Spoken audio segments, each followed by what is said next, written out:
to take on the Leo Lions Friday night, and we've got Mr. Jason Doerffler joining us now. Coach Doerffler, good evening. Now, before you start talking here, I'm going to tell a little story on this because every time I see you, I really start feeling my age because he was a little runt running around our stadium when I was the quarterback at Northrop for his dad back in 1985 and 86. So every time I see him, it's like, oh my God, how time has flied. But great win on Friday night. It seems like you guys are now kind of in a little bit of a roll, it would appear, and doing some things on the ground. Yeah, we have played well, in recent weeks, and the biggest thing is really just trying to establish an identity, and that identity is being physical and tough. Sorry about that.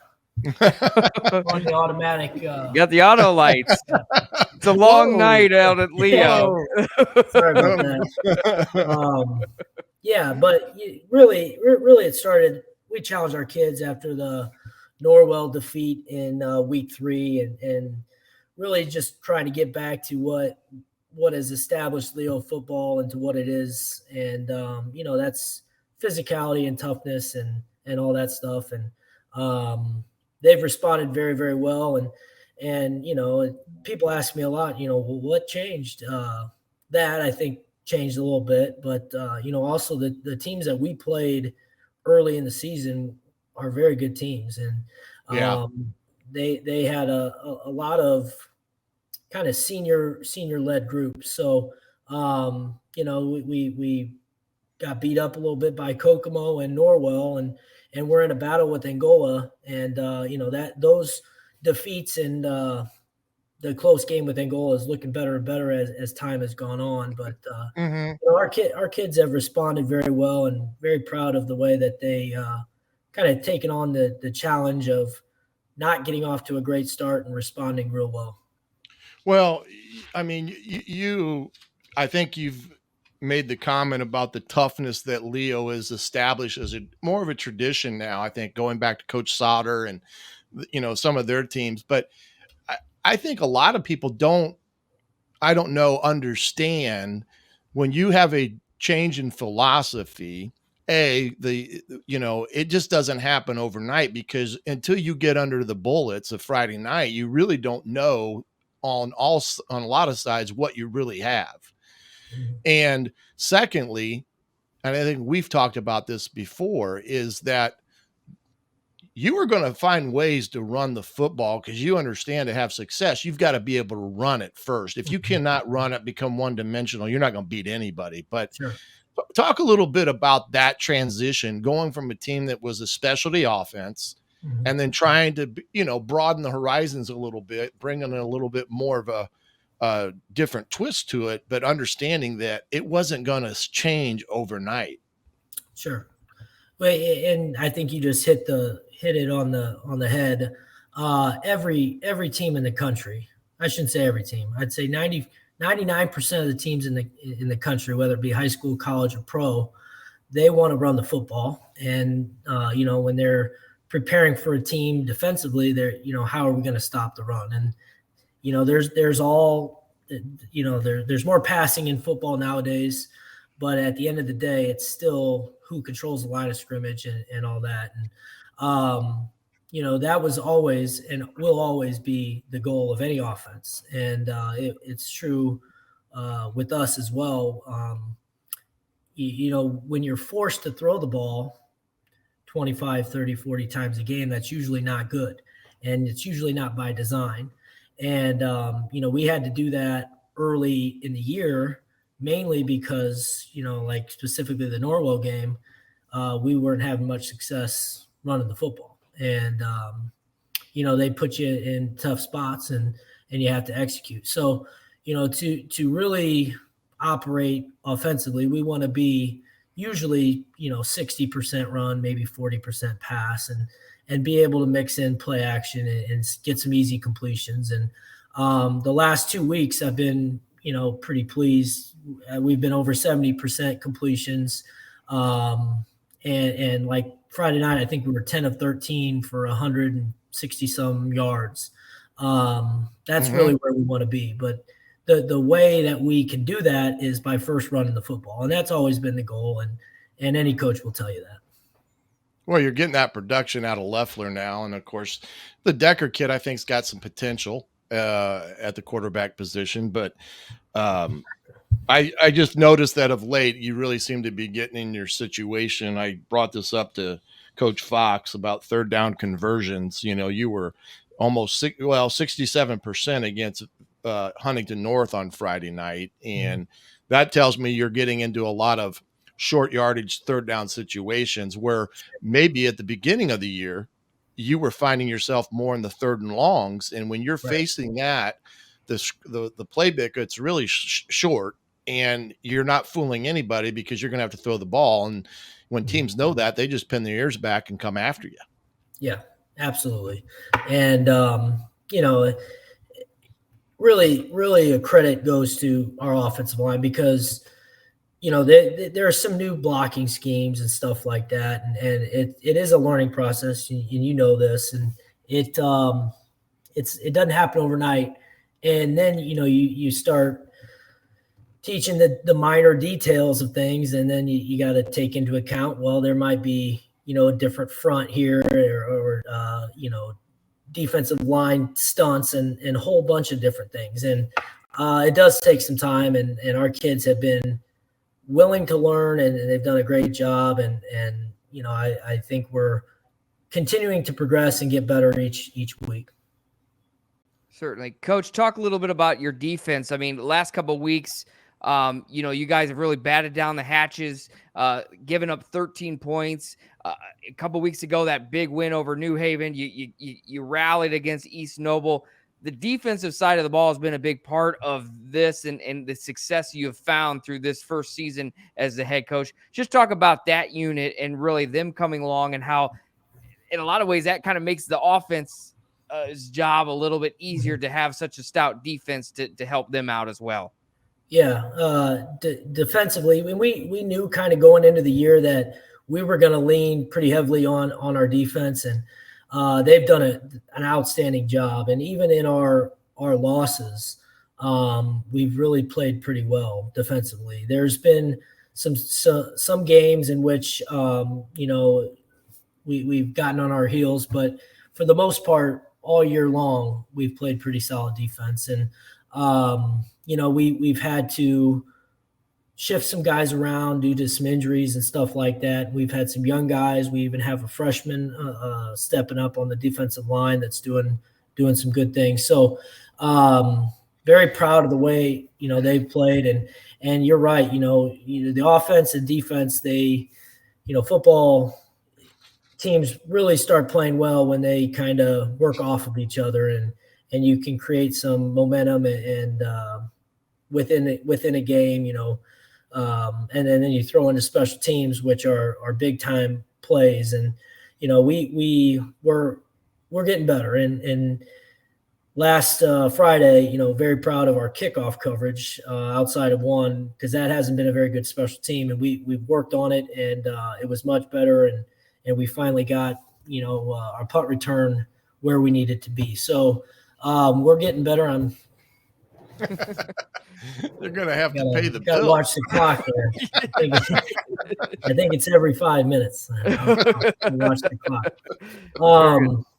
But yeah, so you want to be playing your best at this time of the year, and I think we're getting closer and closer to that. So.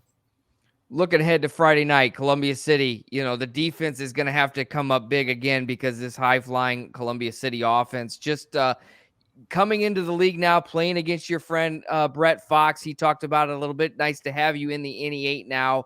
The different, the challenge that Columbia City poses, especially as they continue to improve in their defense as well. Just talk about Friday night and really the opportunity to play in a big-time game as two teams that are towards the top of the NE8 standings. Yeah, it's exciting because, when you get this late in the season, you're playing games that matter. That's you gotta cherish that and be, you can't take it for granted. So Columbia City is having an outstanding season. They are, you mentioned their offense, but their defense is averaging, I think, less than 10 points a game. I mean, they've really dominated almost everybody they've played so far out in the league, in the conference. So they present a ton of challenges. They're big.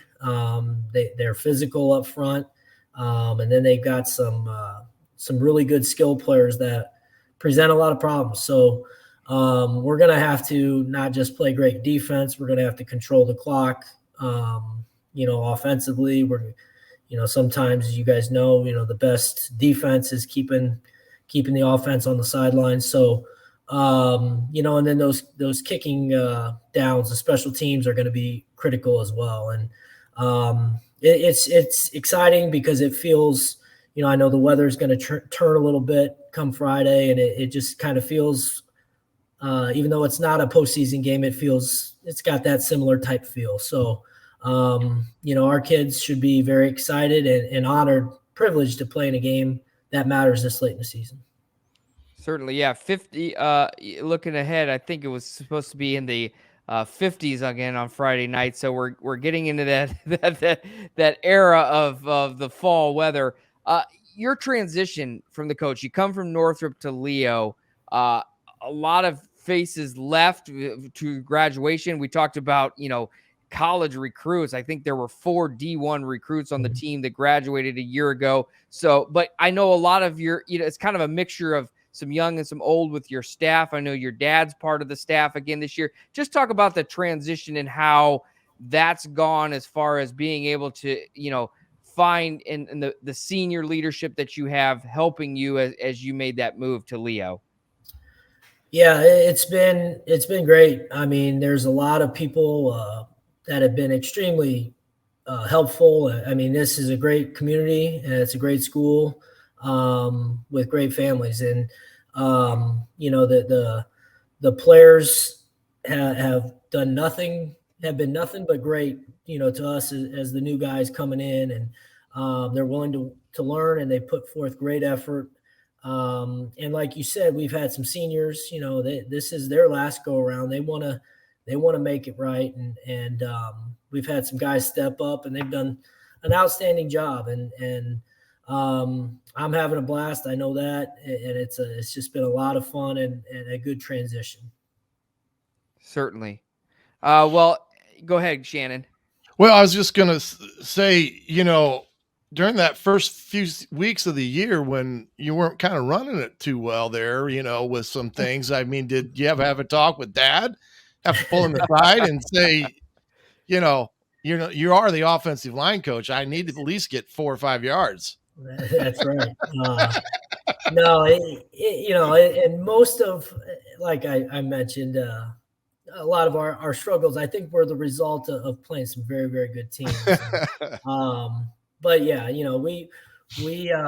we can go back and forth at times. So it's all good at the end of the day. But yeah, it's there's some good healthy discussions. Yeah, I can't imagine playing, coaching with Dad. I mean, that's a pretty special thing, I'm sure. Yeah, absolutely. Are your brothers? You got a brother coaching with you? I know you had a brother on your staff at Northrop, or any other Doerfflers on the staff this year. So my brother Ryan, he helped coach the last few years. He just had baby and all that deal. So and he actually lives up kind of in the Columbia City area. So that would be a lot of traveling each day. So he he's a diehard fan every Friday night. He's got the stream going, and he provides a lot of input, but he's not on the sideline though. Okay.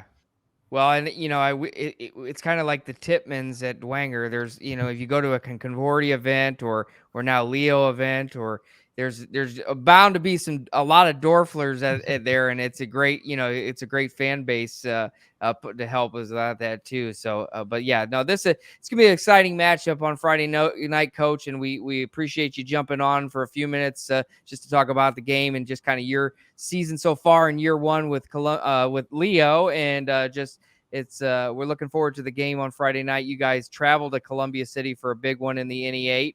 And how do you like the NE8 play? I mean, that's one question I'll ask you before you head out. The difference between the NE8 and SAC. What's the biggest thing you've noticed about the style of play in the NE8 conference? Yeah, that's a good question. I mean, I think there's obviously very, very good talent in both leagues. The high end Division I talent, I think, is present in both conferences, but maybe not as much speed in the NE8. But there's some very, very solid programs. You get typically, our junior high is playing the DeKalbs, the East Nobles, the New Havens. So you get a feel, kind of for what's coming up, and that's a little bit different, which is nice. But there are outstanding programs in the NE8, just like in the SAC, and there's great individual talent. There's great coaching. It's not.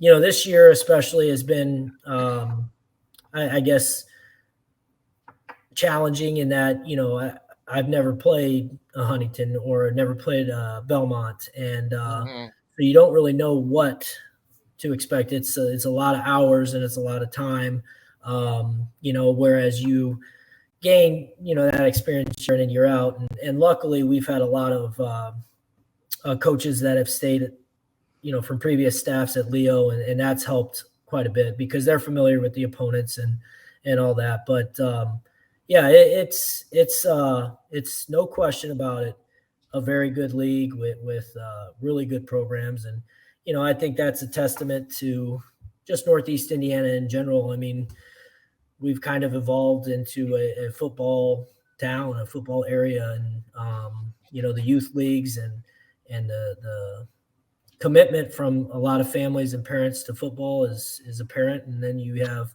the off-season training that just adds, to the talent pool, and it's a lot of fun. So. Certainly.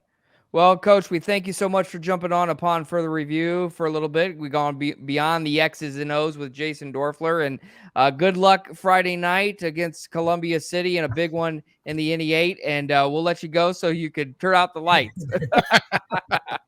Absolutely. Thank you guys. Thank you guys for having me on, and appreciate all you do.